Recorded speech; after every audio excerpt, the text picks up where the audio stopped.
긍휼히 여기는 자는 복이 있나니 그들이 긍휼히 여김을 받을 것이며. 성도 여러분, 안녕하세요. 하나님께서 세상을 창조하심을 기념하는 이 거룩한 날을 기억하여 하나님을 예배하는 시간에 참여하신 여러분 모두를 환영합니다. 지난 8월 4일 레바논의 수도인 베이루트의 시내 인근 항구인 베이루트항에서 엄청난 폭발이 있었습니다. 아마 여러분들께서도 여러 언론들의 보도와 영상을 통하여 그 참혹한 폭발의 모습을 보셨을 것입니다. 그 사고로 사망자가 220명, 부상자는 약 6천여 명, 폭발의 피해를 입은 이재민이 30만 명에 이른다고 합니다. 거기다가 실종자의 수가 너무 많아서 앞으로 사망자는 더욱 많이 늘어날 것이라고 합니다. 이 무서웠던 폭발의 원인은 폭탄 테러가 아니라 레바논 정부가 보관하고 있던 질산 암모늄이라는 화학 물질이 폭발한 것으로 추정되고 있습니다. 참 무서운 폭발 사고였습니다. 저도 인터넷을 통하여 폭발 당시의 모습을 담은 영상을 보았습니다. 그러면서 속으로 이렇게 생각하는 것입니다. 아이고, 저걸 어떡하나. 정말 큰일이네. 이렇게 걱정 어린 생각을 잠깐 했지만 이내 잊어버렸습니다. 그렇죠. 멀리 이국 땅에서 폭발 사고가 일어나서 수많은 사람들이 죽었다는 소식에 놀라기는 하지만 직접적으로 나와는 아무런 관련이 없기에 아이고 어떡하나 그렇게 한마디 하고는 지나가는 것입니다. 여러분들은 이 폭발 사고를 보면서 어떤 생각을 하셨나요? 아마 저와 별반 다르지 않을 거라고 생각합니다. 그런데 지난 주중에 한국으로부터 저의 안사람에게 연락이 왔습니다. 한국에는 고등학교 동창 친구들로부터 온 연락이었습니다. 그 연락의 내용은 이번 베이루트 폭발 사고를 위해서 마음을 모아 돈을 보내자는 내용이었습니다. 한국에 있을 때부터 저의 안사람이 몇몇 뜻있는 친구들을 모아 작은 금액이지만 장학금을 모아서 어려운 후배들을 위해 돕는 일을 했었는데요. 그래서 미국에 온 이후로도 종종 어떠한 어려운 일들이 주변에서 있을 때 마음을 모으는 일들을 하고 있습니다. 그런데 이번에는 멀리 레바논 베이루트 폭발 사고를 위해서 돈을 모으자는 것이었습니다. 왜 갑자기 레바논인가? 제가 그 이야기를 들으면서 순간적으로 의아해했습니다. 그러나 이내 분위기를 알아차렸습니다. 레바논 베이루트에 한국에서 가신 대총회 선교사 목사님 가정이 있다는 것이 생각이 났습니다. 전해진 사연을 가만히 들어보니까 선교사 목사님의 집이 그 폭발 현장에서 멀지 않은 곳이었다는 것입니다. 그 목사님의 사는 집 주변 건물들이 다 유리창이 깨어지고 완전 전쟁통처럼 난리가 났다는 것이지요. 그런데 천만 다행인 것은 마침 그 기간에 목사님 가정이 휴가로 레바논을 떠나 있었다는 것입니다. 얼마나 다행인지. 거기다 더 놀라운 것은 휴가를 마치고 레바논 집으로 돌아가 보니 아까 말씀드린 것처럼 주변 건물들이 모두 피해를 입었는데 유독 목사님의 집만은 유리창 하나 깨진 것이 없이 안전했다는 것입니다. 얼마나 감사한 일입니까? 그런데 이 베이루트 시내에 있는 우리 아드벤티스트 스쿨들이 건물들이 무너지고 피해를 입어서 학생들이 학교에 나가지 못하고 있다는 것입니다. 그러한 소식을 한국 선교사님을 통해서 소식을 듣고 레바논 삼류학교 학생들을 위해서 마음을 모으기로 했다는 것입니다. 그 소식을 전해 듣고 저희는 작은 금액이지만 한국으로 소정의 금액을 보내게 되었습니다. 여러분, 레바논에 폭발 사고가 일어났다는 뉴스를 들었을 때 저는 솔직히 아무런 감흥이 없었습니다. 그저 어떡하나 쯧쯧쯧 의례적인 동정을 표현한 것이 다였지요. 그런데 지금 제 마음이 어떻게 되었을까요? 제 마음의 자세가 완전히 달라졌습니다. 그 위험한 현장에 나와 함께 목회를 하던 목회자의 가정이 있었고 그가 몸담고 일하는 교회의 학교들이 피해를 당하고 어린 학생들이 고통 가운데 있다는 소식을 들은 것입니다. 그리고 비록 작은 금액이지만 저희들의 마음을 담아서 그곳에 보낸 것입니다. 그 연락을 받고 한국으로 송금을 한 이후에 저와 저의 안사람의 마음은 완전히 달라졌습니다. 레바논을 향한 긍휼히 여기는 마음이 생겨난 것이지요. 오늘 주님께서 말씀하십니다. 긍휼히 여기는 자는 복이 있나니 그들이 긍휼히 여김을 받을 것이며. 우리는 지금 계속해서 예수님의 산상수훈의 말씀 가운데 팔복에 대하여 함께 나누고 있습니다. 제가 이 말씀의 시간을 통하여 여러 차례 언급한 것처럼 이 산상수훈은 하나님의 나라 그 은혜의 왕국에서 살아야 할 백성들의 삶의 자세를 설명하고 있는 말씀인 것입니다. 한마디로 말하자면 세상과 다르게 사는 법입니다. Live different. 지금까지 세상에서 살아왔던 방식과는 다르게 살고 이전의 삶과는 거꾸로 살라는 법입니다. 왜냐하면 그리스도 예수 안에서 달라지는 것, 다르게 사는 것이 곧 새로워지는 길이기 때문입니다. 특별히 오늘 이 시간에 함께 나눌 긍휼이라는 마음이 그렇습니다. 긍휼히 여기는 마음의 자세는 세상과 다릅니다. 왜냐하면 진정한 긍휼은 세상에서 찾아볼 수 없는 가치이기 때문입니다. 우리는 지난 시간까지 심령이 가난한 자, 애통한 자, 온유한 자, 그리고 의에 줄이고 목마른 자에 대하여 나누었습니다. 이제 오늘부터 긍휼히 여기는 자를 묵상하게 될 텐데요. 성경학자 존 스터트는 이 8가지의 팔복을 다음과 같이 2가지로 분류하여 정리하였습니다. 심령이 가난한 자, 애통하는 자, 온유한 자, 그리고 의에 줄이고 목마른 자, 이상 4가지는 하나님과의 관계에서 드러나는 특성이요. 긍휼히 여기는 자, 마음이 청결한 자, 화평케 하는 자, 그리고 의를 위하여 핍박받는 자는 인간과 인간과의 관계에서 드러나는 하나님의 백성들의 삶의 자세를 보여준다는 것입니다. 그래서 여러분, 우리가 이 팔복의 말씀대로 순종하여 살아간다면 나와 하나님과의 관계, 나와 타자와의 관계 속에서 하나님 나라의 백성으로서의 모든 삶의 열매를 맺는 말 그대로 그리스도인 삶의 교과서가 되는 것이지요. 부디 이 말씀을 함께 나누시는 여러분 모두가 여러분의 삶의 모습에서 이 팔복의 8가지 삶의 자세들이 이루어지기를 간절히 소망합니다. 오늘 말씀은 긍휼히 여기는 자는 복이 있나니 긍휼히 여김을 받을 것이며입니다. 존 스터트의 설명에 따른다면 긍휼은 다른 사람과의 관계 속에서 드러나야 하는 그리스도인의 인격적 특징이라고 그는 설명합니다. 긍휼이라는 단어의 의미는 동정적인, 자비로운, 자애로운을 의미하는 헬라어 엘리 에모네스가 사용되었습니다. 특별히 예수님께서는 동정과 자비로운 마음에 대하여 매우 강조하여 가르침을 주셨습니다. 왜냐하면 이것이 우리 하늘 아버지의 품성이기 때문입니다. 예수님께서는 누가복음 6장 36절에 말씀하시기를 너희 아버지의 자비로우심 같이 너희도 자비로운 자가 되라고 말씀하셨습니다. 이는 마태복음 5장 48절의 말씀, 하늘에 계신 너희 아버지의 온전하심과 같이 너희도 온전하라라는 말씀의 같은 표현으로 누가는 이 온전을 자비라는 말로 표현하며 하나님의 온전하신 품성 곧 자비롭고 긍휼을 베푸시는 성품을 닮으라고 우리에게 권면하고 있는 것입니다. 우리는 예수님이 말씀하신 예화 중에서 선한 사마리아 사람의 이야기를 잘 알고 있습니다.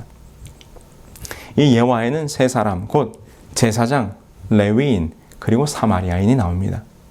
이 3사람이 가지고 있는 삶의 가치관을 통해 예수님이 원하시는 것이 무엇인지를 우리는 알 수 있습니다. 율법의 잣대에 삶의 바탕을 둔 사람들, 제사장과 레위인은 율법 때문에 죽어가는 사람을 보고 그냥 지나갑니다. 사랑에 빠진 율법의 모습이지요. 하지만 사마리아 사람은 달랐습니다. 사마리아 사람은 길에서 죽어가는 사람을 보고 불쌍히 여겨 그를 돌보아줍니다. 예수님은 사랑이 없이 율법의 행위만을 따라 산 사람들이 아니라 긍휼을 실천한 사마리아인을 진정한 이웃이라고 말씀하셨습니다. 그래서 성도 여러분, 긍휼은 행함을 유발하는 동력입니다. 실제적인 행동이고 구체적인 손길입니다. 우리가 길에서 본 홈리스들을 가엾게 여깁니다. 그리고 그냥 지나갑니다. 연민입니다. 하지만 이것은 진정한 의미에서 성경이 말하는 긍휼은 아닙니다. 성경에서 말하는 긍휼은 우리의 실제적인 행동으로 이끄는 동력, 즉 동사적인 의미가 있기 때문입니다. 그저 동정어린 마음으로 끝나는 것이 아니라 그것을 실천하는 동력이 되는 것이지요. 그렇다면 우리가 예수님의 가르침처럼 긍휼히 여길 줄 아는 사람으로 살아가려면 무엇을 기억해야 할까요? 첫째로 모든 긍휼과 자비는 하늘 아버지에게로부터 시작이 된다는 것입니다. 영감의 글 산상수훈에 보면 이렇게 말씀하고 있습니다. 사람의 마음은 날 때부터 냉랭하고 어둡고 사랑이 없다. 그러므로 사람이 자비와 용서의 정신을 나타낼 때는 언제나 자기 스스로 그렇게 하는 것이 아니고 그의 마음에 역사하는 성령의 감화를 통해서 하게 된다. 우리가 사랑하면 그가 먼저 우리를 사랑하셨습니다. 그렇습니다. 죄인된 우리에게는 원래 긍휼히 여기는 마음이 없습니다. 사람들을 용서하고 그들을 따뜻하게 대하는 자비의 정신은 우리에게서 나오는 것이 아닙니다. 그것은 성령을 통하여 하늘아버지의 긍휼하심이 우리들의 마음속에 역사하는 것이지요. 예수님께서 너희 아버지의 자비로우심 같이 너희도 자비로운 자가 되라고 말씀하신 것처럼 자비는 하나님으로부터 시작이 되는 것입니다. 우리는 성경에서 말하는 자비, 긍휼의 의미를 알기 위해서 먼저 구약 성경에서 그 단어가 어떻게 사용되었는지를 아는 것이 중요합니다. 구약에서 자비, 긍휼, 친절의 의미로 사용된 단어는 헤세드입니다. 이 단어는 구약에서 150번 이상 사용되고 있는데요. 그 중에서 약 90% 정도가 하나님 또는 하나님께서 하신 일을 설명할 때 사용하고 있습니다. 즉 자비는 하나님의 성품의 특성이요. 그분이 사람들에게 일하시는 동기인 것이죠. 헤세드는 하나님께서 인간을 향해 친절한 긍휼한 마음을 표현할 때 사용되고 하나님께서 사람을 향한 신실한 마음을 나타내는 하나님의 중요한 성품으로서 묘사되고 있는 것입니다. 구약 성경에서 몇 가지 예를 찾아보면 이렇게 구약 성경은 기록합니다.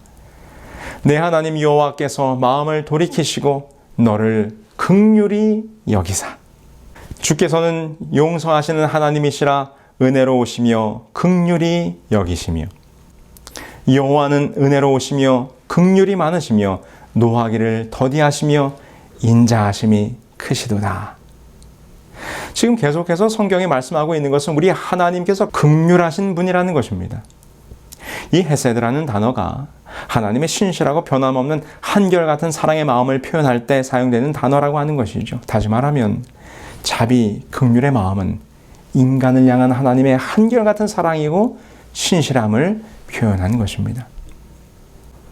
자비가 우리 하나님 아버지의 성품이라면 그의 자녀된 우리들도 그분의 성품을 닮아야 하는 것이죠. 우리는 복을 받기 위해 자비를 베푸는 자들이 아니라 긍휼이 우리의 본질이기에 우리는 자비로운 사람으로 살아가게 되어야 한다는 것입니다. 그것을 성경은 신의 성품에 참여하는 자가 된다라고 설명합니다. 이로써 그 보배롭고 지극히 큰 약속을 우리에게 주사 이 약속으로 말미암아 너희로 정욕을 인하여 세상에서 썩어질 것을 피하여 신의 성품에 참여하는 자가 되게 하려 하셨으니 신의 성품, 곧 하나님의 성품에 참여하는 자가 되는 방법이란 무엇일까요? 그것은 바로 하나님의 품성인 긍휼하심과 자비를 우리들의 마음에 품는 것입니다. 영감의 글 산상수훈에서 이렇게 설명하십니다. 긍휼히 여기는 자는 신의 성품에 참여하는 자들이다. 그러므로 그들 안에는 하나님의 자비로운 사랑이 나타난다. 무한한 사랑이신 하나님과 일치되는 마음을 가진 모든 사람은 남을 교화시키기 위해서는 힘을 쓰되 남을 정죄하지는 않는다. 영혼 속에 거하시는 그리스도는 결코 마르지 않는 셈이다. 그분께서 거하시는 곳은 어디나 자비가 흘러 넘치게 될 것이다. 자비하시고 긍휼하신 하나님은 그의 백성들이 서로에게 친절한 마음으로 대하기를 기대하십니다. 이것이 우리 하늘 아버지의 마음입니다. 긍휼히 여기는 자는 복이 있습니다. 왜냐하면 그가 긍휼히 여김을 받을 것이기 때문입니다. 왜냐하면 그것이 하나님의 성품에 동참하는 것이기 때문입니다. 여러분의 마음에 긍휼과 자비의 마음을 품사 하나님의 성품에 참여하는 자들이 되기를 간절히 소망합니다. 우리가 어떻게 긍휼히 여기는 마음을 가진 자들이 될 수 있는가? 그 두 번째는 우리가 먼저 긍휼을 받은 자들임을 기억하는 것입니다. 한 주인이 1만 달란트 빚진 자를 불쌍히 여겨 그 빚을 탕감해 주었습니다. 하지만 그 종은 나가서 그에게 100데나리온 빚진 동료를 만나 그에게 빚을 갚으라고 강요하고 그를 옥에 가두었습니다. 그 사실을 알게 된 주인이 그를 잡아다가 말합니다. 내가 너를 불쌍히 여김같이 너도 내 동료를 불쌍히 여김이 마땅하지 아니하냐. 우리는 먼저 우리가 하나님으로부터 긍휼히 여김을 받은 자들이라는 것을 늘 기억해야 합니다. 우리가 긍휼히 여김을 받을 만한 어떤 조건이 있어서가 아니라 하나님의 자비로우심으로 말미암아 조건 없는 용서와 사랑을 받았기에 우리는 다른 사람을 조건 없이 용서하고 사랑해야 합니다. 하나님은 모든 자비의 근원이시다. 그분의 이름은 자비롭고 은혜롭다. 그분은 우리를 우리의 가치에 의해 취급하지 않으신다. 우리가 당신의 사랑을 받을 가치가 있는지 묻지 않으시고 우리를 가치 있게 해주기 위하여 당신의 풍성한 사랑을 부어주신다. 여러분 그렇습니다. 우리는 하나님의 자비하심과 긍휼하심과 사랑하심을 받을 만한 대상이 전혀 아닙니다. 우리에게는 하나님의 긍휼히 여기심을 받을 만한 그 어떤 조건도 없었습니다. 그러나 주님께서 우리가 사랑을 받을 만한 자로 여겨주시고 그분의 자비와 긍휼을 베풀어 주셨기 때문에 다시 말해서 그분이 먼저 우리를 긍휼히 여겨주셨기 때문에 우리가 긍휼히 여김 받는 자로 축복을 받게 된 것입니다. 얼마 전에 유튜브를 통해서 이 영화배우 차인표 씨의 간증을 듣게 되었습니다. 여러분께서 아시는 것처럼 이 차인표 씨와 그의 아내 신혜라 씨, 그 두 분 모두 유명한 배우분들이시죠. 그분들이 전 세계 어려운 아이들의 부모가 되어 그들을 후원하고 도와주는 사업을 하고 있습니다. 그런데 그 간증은 차인표 씨가 어떻게 이 아프리카의 어려운 아이들을 돕게 되었는지에 대한 간증이었습니다. 간증의 내용은 이러했습니다. 원래 차인표 씨는 그러한 구호 사업에 크게 관심이 없었다고 합니다. 그런데 그의 아내인 신혜라 씨가 이 아프리카의 어린이를 도와주는 단체에 봉사활동에 참여할 계획을 다 세웠는데 그만 어떤 일이 있어서 신혜라 씨가 가지 못하게 된 것입니다. 그래서 그의 아내가 그의 남편인 차인표 씨에게 내가 사정이 있어서 못 가게 되었는데 모든 것이 다 계획되어 있어서 내가 가지 못하면 안 되는 상황이다. 그러니 나 대신 당신이 좀 가달라고 부탁을 하더라는 것입니다. 차인표 씨 본인은 너무 가기 싫었지만 이 아내의 부탁에 할 수 없이 동행을 하게 됩니다. 공항에서 처음 만날 때부터 모자를 쓰고 선글라스를 끼고 애써 그 구호단체 일행들과 거리를 두려고 노력했다고 합니다. 심지어 아프리카로 가는 비행기도 모두 이코노믹석을 타고 가는데 본인 혼자서 1등석 자리를 업그레이드 해가지고 따로 비행기를 타고 갔다는 것입니다. 이런 이야기를 하면서 차인표 씨 본인이 내가 이런 사람이었다라고 이야기를 가감없이 하는 것입니다. 나는 너희들과 다르다. 그저 아내의 부탁으로 할 수 없이 동행하는 것이지 나는 이 구호 사업과 관련이 없다는 마음을 그렇게 표현한 것이죠. 이제 아프리카에 도착해서 아이들을 만나기로 한 지역으로 가는데 그 봉사단을 이끌고 있던 목사님이 차인표 씨에게 다가오셔서 이렇게 부탁을 하더랍니다. 차인표 씨, 지금 이러저러한 아이들을 만나러 가는데 한 가지 부탁을 드립니다. 아이들을 만나거든 그저 미소 띤 얼굴로 아이들을 만나주세요. 안 그래도 억지로 가는 본인이 걱정이 되었던지 목사님이 그렇게 부탁을 하더랍니다. 그래서 알겠다고 그렇게 하겠노라고 하고는 이제 아이들을 만나러 갑니다. 아이들이 있는 동네에 도착하자 아이들이 동네 입구에 쫙 줄을 서서 이 봉사대원들을 기다리고 있는 것입니다. 차인표 씨도 이제 아이들의 환영을 받으며 그 앞에 서게 되는데 한 어린 소년이 손을 내밀면서 차인표 씨에게 악수를 청하더라는 것입니다. 그래서 차인표 씨가 그 목사님에게 부탁을 받은 것도 있고 해서 자기도 손을 내밀어 그 아이의 손을 잡았답니다. 그런데 그 순간 그의 마음속에 하나님의 음성이 들리는 것 같았습니다. 임표야, 이제 왔니? 내가 여기서 너를 기다리고 있었단다. 그동안 크리스찬으로서 살기는 살았지만 한 번도 예수님을 만난 경험을 해보지 못했던 그에게 예수님께서 내가 지금 여기서 너를 기다리고 있었다는 음성과 함께 그 이름 모를 아이의 손을 잡을 때 그의 마음속에 알 수 없는 감동이 밀려오는 것을 느꼈다는 것입니다. 그의 간증이 참 감동이 있었습니다.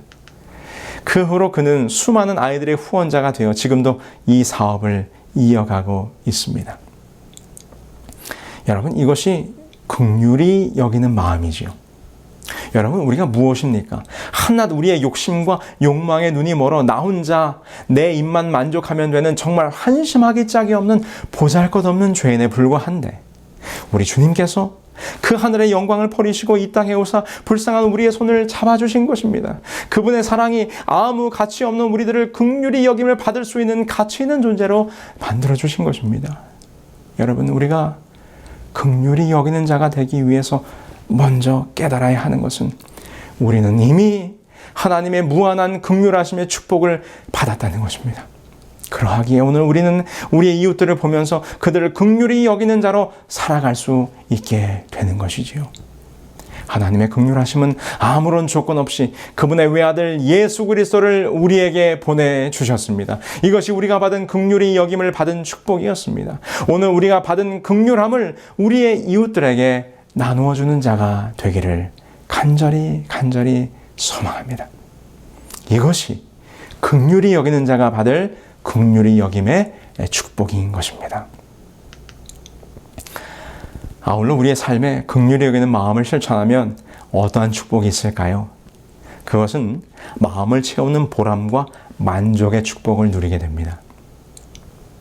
저희 안사람이 레바논 폭발 사고의 소식을 접하고 이제 한국의 계좌번호를 받았습니다. 그리고 저에게 이리로 좀 돈을 송금해 달라고 말합니다.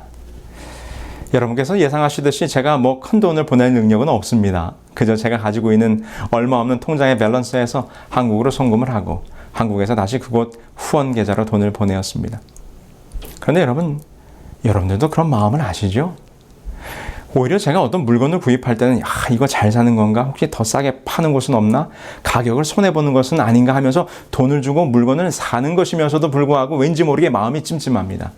그런데요, 지금 레바논에 돈을 보내는 것은 얼마나 마음이 좋은지. 제가 레바논 삼류학교에 아는 사람이 있습니까? 그곳의 아이들 제가 한번 보기를 했습니까? 그런데 말입니다. 마음에 흐뭇함이 있어요. 뿌듯함이 있어요. 보람이 있어요.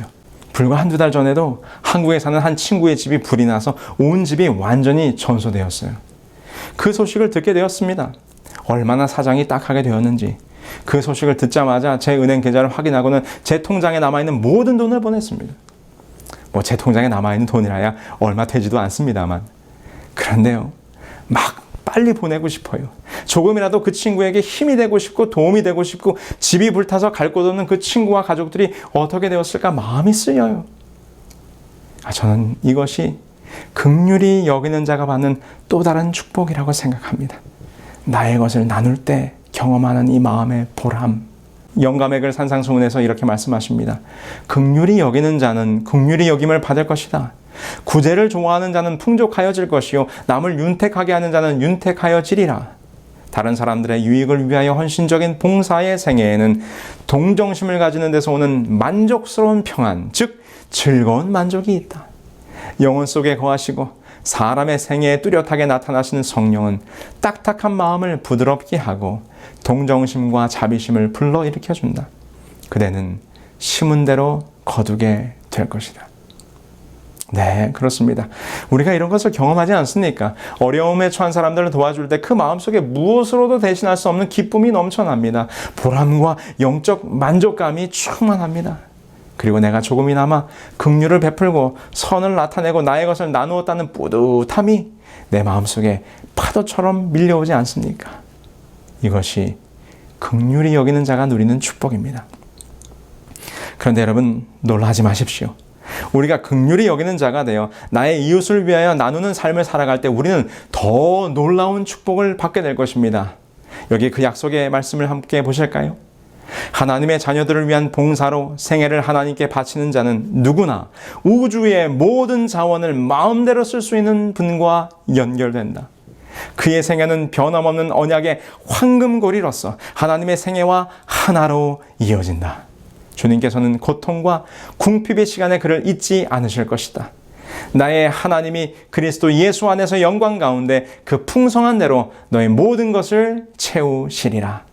긍휼히 여기는 자는 가장 어려운 시간에 긍휼히 여기시는 구주의 자비 안에서 피난처를 찾게 되고 영원한 것으로 영접받게 될 것이다. 여러분이 얼마나 놀라운 축복입니까? 우리가 긍휼히 여기는 자가 되어 봉사하는 자의 삶을 살게 될 때에 온 우주의 자원을 마음대로 쓸 수 있는 분, 곧 온 천하의 주인 되시는 하나님과 이어지게 된다는 것입니다. 그것은 곧 그분의 풍성한 대로 우리의 모든 쓸 것을 채워주시겠다고 약속해 주셨습니다. 아멘, 할렐루야. 천지를 창조하시고 운행하시며 이 모든 것의 주인이 되시는 여호와 하나님, 그분의 것이 나의 것이 되는 축복, 그분의 넉넉함이 나의 넉넉함이 되는 축복, 그분의 모든 것이 나의 모든 것이 되는 축복, 그분의 긍휼하심이 나로 긍휼히 여김을 받게 되는 축복, 이것이 오늘 긍휼히 여기는 자가 받게 될 축복입니다. 이러한 축복 우리가 받아야 하지 않겠습니까? 예수님의 산상수훈 팔복의 말씀처럼 긍휼히 여기는 자는 긍휼히 여김을 받을 것이라는 축복이 오늘 저와 여러분들의 축복이 되기를 간절히 소망하면서 말씀을 마치겠습니다.